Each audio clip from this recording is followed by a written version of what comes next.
क्या हो अगर पृथ्वी के नीचे एक ऐसी दुनिया मौजूद हो जहाँ कभी सूर्य नहीं उगता, फिर भी वहाँ अंधेरा नहीं होता। एक ऐसी रहस्यमयी लोक जहाँ रत्नों और नागमणियों के प्रकाश से पूरा संसार जगमगाता है, जहाँ विशाल महल है, दिव्य नगर है और जहाँ निवास करते हैं शक्तिशाली नागराज। प्राचीन ग्रंथों में इस रहस्यमयी संसार को नागलोक कहा गया है। लेकिन सवाल यह है, क्या नागलोक केवल एक पौराणिक कल्पना है या सच में हमारी दुनिया से परे कोई ऐसा रहस्यमयी लोक मौजूद है? और अगर नागलोक वास्तव में है तो सबसे बड़ा सवाल, क्या कभी कोई मनुष्य वहां जीवित पहुंच पाया है? क्योंकि महाभारत में एक ऐसे महान योद्धा की कथा मिलती है जिसके बारे में कहा जाता है उसने नागलोक में प्रवेश किया था और उसका नाम था अर्जुन। लेकिन अर्जुन वहां कैसे पहुंचे? इस रहस्य तक पहुंचने के लिए सबसे पहले हमें जानना होगा कि आखिर नागलोक है कहाँ। हिंदू धर्म के प्राचीन ग्रंथों में ब्रह्मांड को केवल उस पृथ्वी तक सीमित नहीं माना गया जिसे हम अपनी आंखों से देखते हैं। विभिन्न ग्रंथों में अनेक लोकों का वर्णन मिलता है। इन्हीं रहस्यमयी लोकों से जुड़ा है नागलोक। कल्पना कीजिए, पृथ्वी की गहराइयों में उतरते हुए आप एक ऐसे मार्ग पर पहुंचते हैं जहां मनुष्य की दुनिया का प्रकाश धीरे धीरे समाप्त होने लगता है। चारों ओर अंधकार है, लेकिन जैसे जैसे आप आगे बढ़ते हैं, दूर से एक हरी और सुनहरी रोशनी दिखाई देने लगती है और फिर अचानक आपके सामने खुलता है एक विशाल द्वार। उस द्वार के पीछे दिखाई देती है ऐसी दुनिया जिसकी कल्पना शायद किसी मनुष्य ने कभी नहीं की होगी।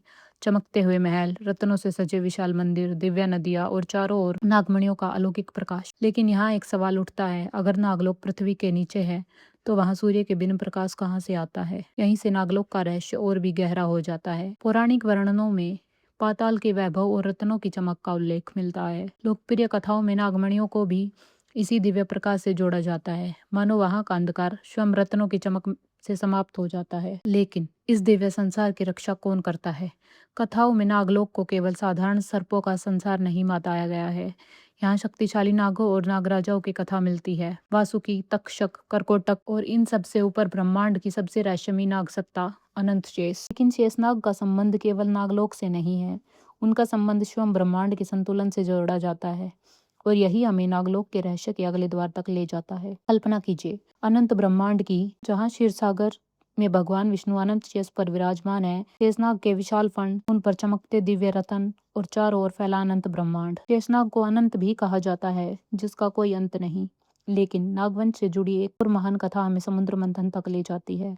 जब देवताओं और असुरों ने अमृत प्राप्त करने के लिए समुद्र मंथन किया, तब मंदराचल पर्वत को मथनी बनाया गया। लेकिन इतने विशाल पर्वत को घुमाने के लिए रस्सी कौन बनता? तब नागराज वासुकी को मंथन की रस्सी बनाया गया। एक और देवता, दूसरी ओर असुर और बीच में विशाल वासुकी। मंथन शुरू हुआ, समुद्र से भयंकर लहरें उठने लगी, एक एक करके दिव्य रतन और वस्तुएं प्रकट होने लगी। लेकिन तभी समुद्र से निकला कुछ ऐसा जिसे पूरे संसार को संकट में डाल दिया। हलाहल विष। वह विष इतना प्रचंड था कि उसके प्रभाव से सृष्टि पर संकट आ गया। तब महादेव ने संसार की रक्षा के लिए उस विष को ग्रहण किया और उसे अपने कंठ में धारण किया। इसी कारण भगवान शिव नीलकंठ कहलाए। और फिर मंथन से प्रकट हुए भगवान धन्वंतरी अपने हाथों में अमृत कलश लेकर। लेकिन नागों का संबंध केवल प्राचीन दिव्य घटनाओं तक सीमित नहीं है। महाभारत में भी नागवंश से जुड़ी कई महत्वपूर्ण कथाएं मिलती हैं और यहीं से हमारी कहानी उस सवाल की तरफ मुड़ती है जिसका जवाब हम शुरुआत से खोज रहे हैं। क्या कोई मनुष्य वास्तव में नागलोक पहुंच सकता है? क्योंकि महाभारत में अर्जुन और नागकन्या उलूपी की एक अद्भुत कथा मिलती है। एक समय अर्जुन अपनी यात्रा के दौरान गंगा के निकट थे। यहीं उनका सामना हुआ नागकन्या उलूपी से। महाभारत की कथा के अनुसार उलूपी अर्जुन को जल के भीतर अपने लोक में ले गई। अब जरा इस घटना के बारे में सोचिए। एक मनुष्य जल के भीतर प्रवेश करता है और एक ऐसे नागराज्य तक पहुंचता है जो सामान्य मानव संसार से बिल्कुल अलग है। इस कथा के कारण एक बड़ा प्रश्न जन्म लेता है, अगर अर्जुन वहां पहुंच सकते थे तो क्या कोई दूसरा मनुष्य भी नागलोक पहुंच सकता है? अर्जुन को वहां पहुंचाना केवल इसलिए संभव हुआ क्योंकि उन्हें उलूपी स्वयं लेकर गई थी। यही अंतर बहुत महत्वपूर्ण है। पौराणिक कथाओं के आधार पर यह कहना उचित नहीं होगा कि कोई भी व्यक्ति किसी गुफा या सुरंग को खोजकर सीधे नागलोक पहुंच सकता है, बल्कि इन कथाओं में ऐसे लोगों तक पहुंच को अक्सर असाधारण या दिव्य परिस्थितियों से जोड़ा जाता है। यानी अगर नागलोक को एक दिव्य लोक माना जाए तो संभव है कि उसका द्वार सामान्य आंखों से दिखाई ही ना देता हो। कल्पना कीजिए, एक आधुनिक खोजकर्ता उसी स्थान पर खड़ा है, उसके पास आधुनिक उपकरण है, वह पहाड़ों और गुफाओं को खोज रहा है, लेकिन उसके सामने केवल एक साधारण चट्टान है और उसी चट्टान के पार एक दूसरा व्यक्ति दिव्य दृष्टि से एक विशाल चमकता हुआ द्वार देख रहा है। क्या दोनों एक ही स्थान पर खड़े होकर भी दो अलग वास्तविकता देख सकते हैं? यही वह बिंदु है जहाँ पौराणिक आस्था और आधुनिक प्रमाण अलग हो जाते हैं। आज हमारे पास नागलोक के भौतिक अस्तित्व का ऐसा वैज्ञानिक प्रमाण नहीं है जिससे निश्चित रूप से कहा जा सके कि कोई व्यक्ति किसी ज्ञात स्थान से वहां पहुंच सकता है। और इनमें सबसे रहस्यमयी नामों में से एक है नागराज तक्षक। राजा परीक्षित की कथा में तक्षक का उल्लेख मिलता है। परीक्षित को मिले श्राप के बाद तक्षक के दंश से उनकी मृत्यु होने की कथा आती है।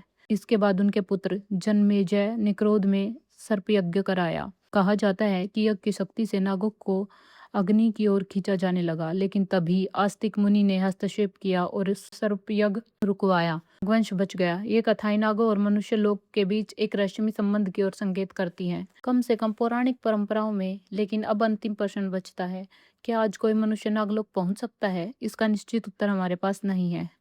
धार्मिक और पौराणिक परंपराएं नागलोक जैसे दिव्य लोकों का वर्णन करती हैं, लेकिन आधुनिक विज्ञान ने किसी भौतिक नागलोक की पुष्टि नहीं की है। इसलिए यह कहना कि आज किसी विशेष गुफा, नदी या हिमालय के किसी गुप्त रास्ते से नागलोक पहुंचा जा सकता है प्रमाणित तथ्य नहीं होगा।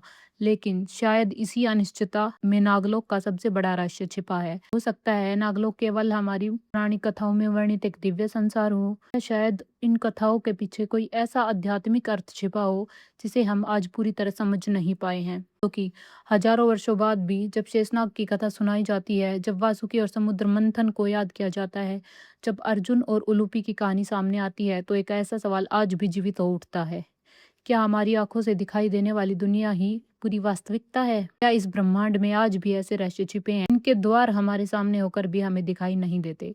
नागलोक का रहस्य शायद आज भी इसी सवाल के पीछे छिपा है। अगर आपको ऐसी ही कहानियां पसंद है तो ड्रीमी दुनिया को लाइक करें, शेयर करें, सब्सक्राइब करें। मिलते हैं नेक्स्ट वीडियो में। हर हर महादेव।